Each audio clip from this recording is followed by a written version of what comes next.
À l'occasion du lancement officiel de la deuxième édition des Journées de la sécurité routière au travail, le ministre des Infrastructures, des Transports terrestres et aériens, Yankhoba Diémé, a souligné l'urgente nécessité d'agir contre l'insécurité routière.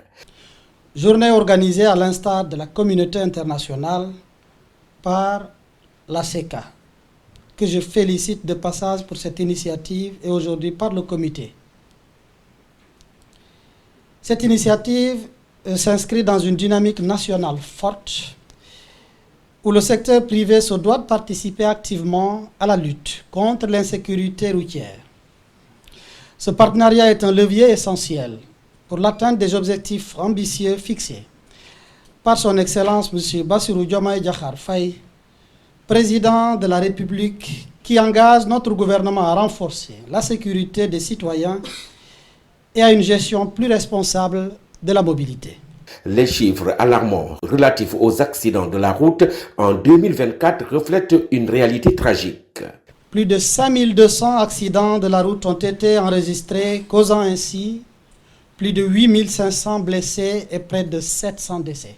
Ces chiffres représentent, comme l'a dit tout à l'heure honorable député, des vies brisées, des familles endeuillées, mais aussi un coût économique considérable sur notre nation. En effet, l'impact économique de ces tragédies équivaudrait à près de 8% du PIB. Le ministre a insisté sur le fait que chaque accident est un drame humain qui nécessite une réponse collective forte et immédiate. C'est macabre. Et ces chiffres macabres ne sauraient nous laisser indifférents. Elles sont le reflet d'une crise de sécurité routière à laquelle nous devons apporter une réponse immédiate et forte. Car au-delà des statistiques, chaque accident est un drame humain, une souffrance partagée. Et face à ce fléau, il est de notre responsabilité collective, mais aussi individuelle, d'agir.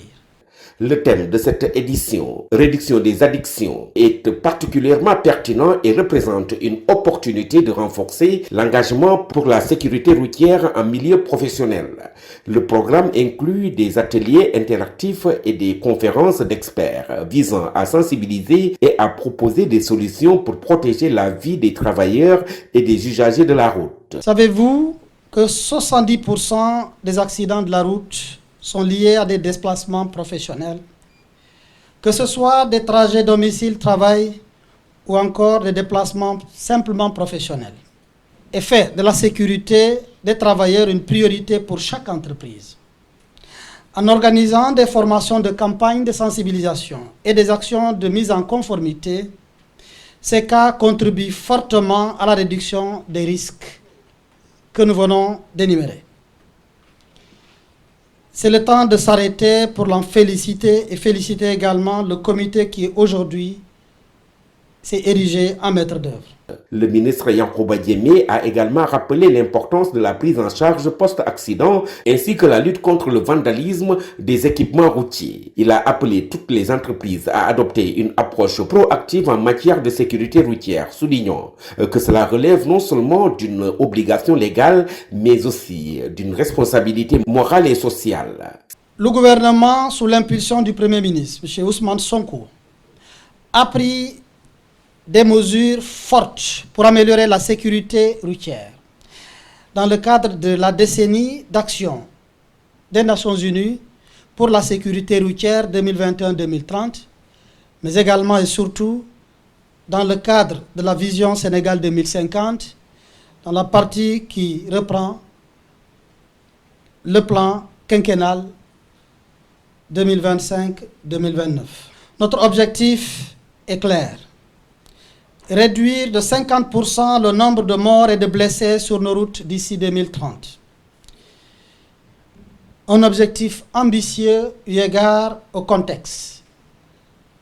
Un objectif ambitieux eu égard à l'état des lieux. Un état des lieux suffisamment fait par les États généraux des transports publics. Cette journée de sécurité routière en entreprise n'est pas qu'un simple événement, mais un appel à la conscience collective pour un Sénégal solidaire, respectueux de la vie et tourné vers un avenir plus juste et prospère. Ensemble, l'État et les entreprises peuvent faire une différence significative dans la réduction du nombre de victimes sur nos routes. La sécurité routière doit devenir une priorité partagée par tous, assurant ainsi un environnement de mobilité durable et responsable pour tous les citoyens selon le MITA.